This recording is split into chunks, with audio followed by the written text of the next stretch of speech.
Hello there everyone, it's Aaron here from Push Square, back again with another preview from Stephen Tailby over at Summer Games Fest, this time for Dragon Age the Veilguard. So let's dive into what he thought of the game after an extended hands-off preview. Companions and choices have always been at the heart of Dragon Age, and that looks to be no different in Dragon Age the Veilguard. In fact, the game recently picked up its new subtitle in order to emphasise how important your party of pals will be during the adventure. From what we saw at Summer Games Fest Playdays, Bioware is leaning into these aspects of its RPG series even more. We were shown the opening 40 minutes or so alongside the game's robust character creator system. The theme of choice runs through this early part of the game, of course, allowing you to pick your avatar's lineage and class, as well as adjust pronouns, skin tone and body shape. Furthermore, backstories are in, allowing you to further customize your character with an origin story of sorts. Customizing your difficulty is also part of the process. You can leave this alone or fine-tune various aspects of the game to suit you. With the demo proper now underway, we immediately hit a branching dialogue choice. Do we get information about the Dreadwolf by talking it over with the barmaid, or fight the entire population of the pub to get what we need? Opting for the latter, the resulting cutscene led to gameplay where we saw Minrathous, a massive city previously only mentioned in the series.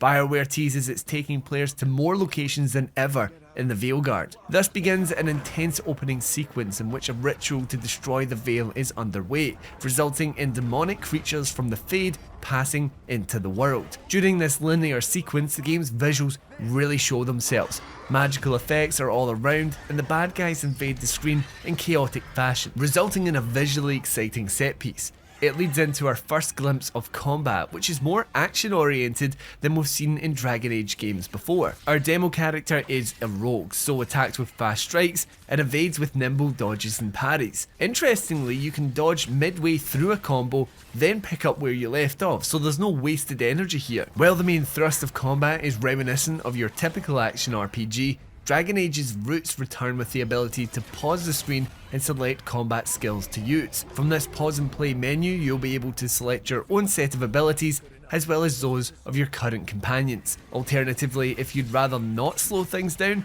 you'll also be able to fire off those special skills on the fly in combat. Bioware really does want to offer you choice, not just in the narrative, but the gameplay too. However, what fans really like about this series are the bonds you'll be able to form with your companions, and that appears to be a major focus of the Veilguard. Bioware tells us companions will have deeper relationships, character arcs, and missions that mean they're more richly fleshed out. Oh, and your party won't just be good for offensive abilities. Healing magic is now a thing in Dragon Age, meaning you can turn a companion into a supporter if you like. As Rook, the player character, and companions Nev Gallus and Lace Harding approach the Dreadwolf's location, things kick up a notch. The location of the ritual is beneath a colossal statue through some rocky caves away from the city.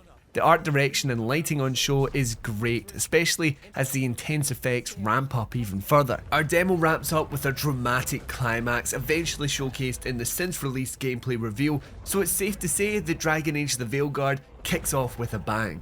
Again, the main takeaway we had from the demo was that Bioware is putting a lot of importance on your companions and the choices that you make. The combat is something we'll have to judge when we get our hands on it ourselves, but it looked like an interesting evolution that caters to modern action tastes without forgetting its slower paced roots. With the game due in fall of 2024, it won't be long before fans can find out for themselves if the studio has its priorities straight. But from where we are sitting, there's potential here for another great entry in this long dormant franchise. But what do you think of Dragon Age the Veilguard? Of course, you've been watching footage today over this video, so let me know whether you're excited for this game down in the comments below. And as always, if you liked the video, then consider leaving a like and subscribe to the channel if you'd like to see more PlayStation video content just like this.